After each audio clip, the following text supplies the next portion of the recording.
हकीकी मुबारक हाली। मुबारक है वो जो दिल के करीब हैं, क्योंकि आसमान की बादशाही उन्हीं की है।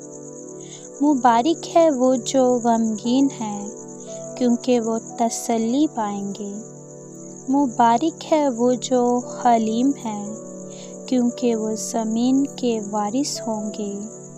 मुबारक है वो जो रास्तबाज़ी के भूखे और प्यासे हैं, क्योंकि वो आसूदा होंगे। मुबारक है वो जो रहम दिल है, क्योंकि उन पर रहम किया जाएगा। मुबारक है वो जो पाक दिल है, क्योंकि वो खुदा को देखेंगे। मुबारक है वो जो सुलह कराते हैं, क्योंकि वो खुदा के बेटे कहलाएंगे। मुबारक है वो जो रास्तबाज़ी के सबब से सताए गए हैं, क्योंकि आसमान की बादशाही उन्हीं की है। आमीन।